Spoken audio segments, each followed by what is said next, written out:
Andre, I heard sellers no longer have to pay a buyer's agent and home prices are gonna come down and it's gonna be more affordable now.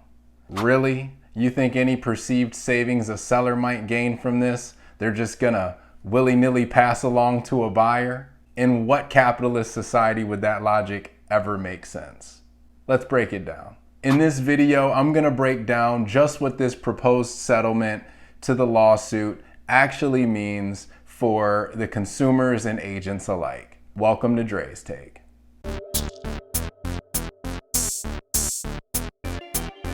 So let's start here.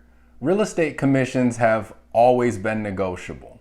Wise sellers have understood that offering a competitive compensation to a buyer's agent was a way to leverage the total amount of agents in any given market to bring their exponential number of buyer clients to the property in an attempt to sell that property. Since no one single agent could ever reach all the potential buyers that were out there in the marketplace, this method ensured the greatest amount of exposure to your property, maximizing demand and therefore leading to the highest possible sales price in the shortest amount of time. You don't have to be a real estate expert to understand this logic. However, a group of sellers who took advantage of paying no commission when they purchased decided they didn't want to play fair when it came time to sell. They wanted to double dip, the equivalent of dining out, enjoying their meal, and then complaining at the end in order to get a refund. Subsequently, the class action lawsuit we've all been reading about was filed and won. This past week, the National Association of Realtors agreed to a proposed settlement rather than appealing the judgment. The proposed settlement is still pending a court approval, but is expected to be approved in the coming months. The terms of the settlement are quite vast, but here are the main ones that matter to consumers and agents. Number one, offers of compensation to a buyer's agent are still allowed.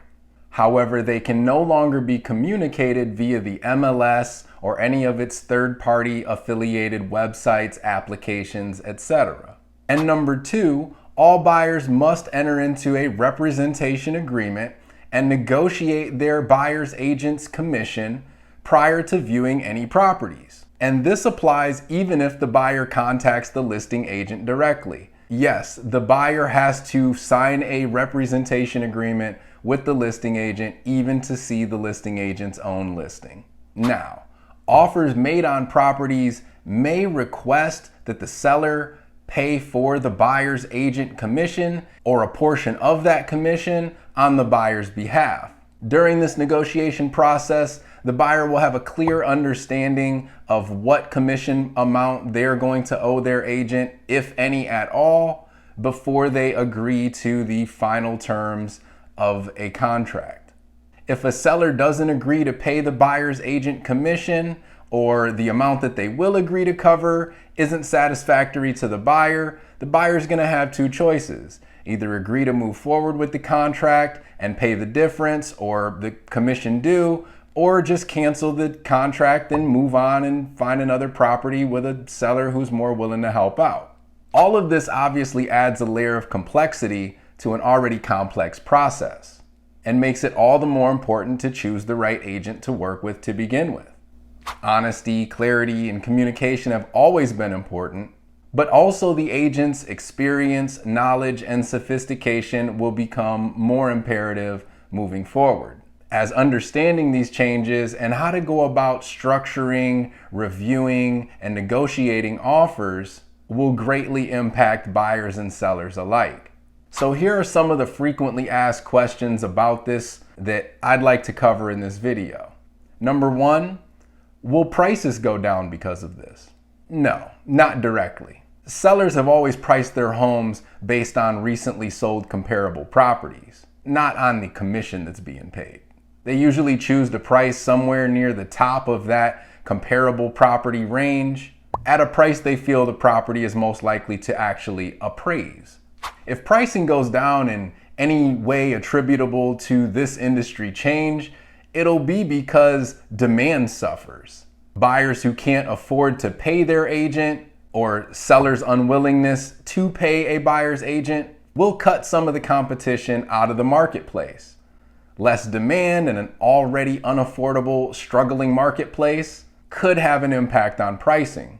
Obviously not in the way that it's been reported in the news. Number 2, are sellers now prohibited from paying a buyer's agent commission?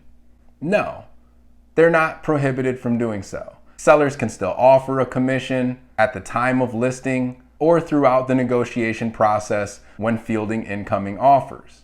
These offers of commission just simply can't be in the MLS or any of its third-party affiliate sites, apps, etc. Number 3, will buyers have to pay their own agent's commission? Only in the event a buyer agrees to accept a contract where the seller is unwilling to contribute towards the buyer's agent commission. This will be entirely up to the buyer. If the buyer doesn't want to pay it and the seller refuses to pay it, the buyer can just cancel the contract and move on. Number 4, were real estate commissions fixed before this? No, absolutely not. Real estate commissions have always been negotiable, and offers of compensation vary wildly. Some offer 3%, some offer 2.5%, some offer 2%, or any percentage above or below that or in between. Some even offer a flat dollar amount as low as $1. However, statistics show that homes that have offered less competitive compensation to a buyer's agent tend to sit on the market longer. Most sellers understand that this is the way that capitalistic markets work and have chosen to position themselves more competitively in the marketplace. Number 5, can I just call an agent and go see a property still? No, the new rules require buyers to sign a brokerage relationship or representation agreement before they're allowed to tour any properties. Number 6, well, can't I just call the listing agent then? Again, no. Even listing agents are required to have a representation agreement in place with a potential buyer before showing his or her own listing. Number 7, how long do these buyer-broker agreements last? What if I don't want to be locked into an agreement with an agent for a long time? Well, the amount of time that the buyer-broker agreement lasts is going to be completely dependent upon the agent. I'm sure some agents are going to try to lock folks into an agreement for as long as they possibly can. That's why you should call me before you sign with any agent. I intend to be incredibly flexible with the timetable of these agreements. I'm not interested in holding consumers hostage, especially those that are just looking or just getting started. Let's go on a date first. See if we even like each other, and if we decide we want to have a longer working relationship after that, we can extend our time frame. And last but not least, number 8. What if I'm a seller and I do not want to pay a buyer's agent commission?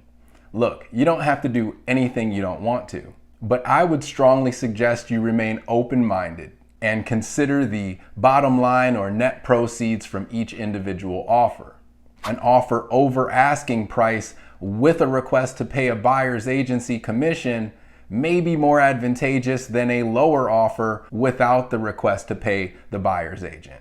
Or perhaps have better terms that suit you, such as stronger financing, flexible closing times, appraisals, repair, or sale of buyer's existing property contingencies. That's why it's important to work with a qualified, highly experienced agent to understand each offer in its entirety when making these decisions.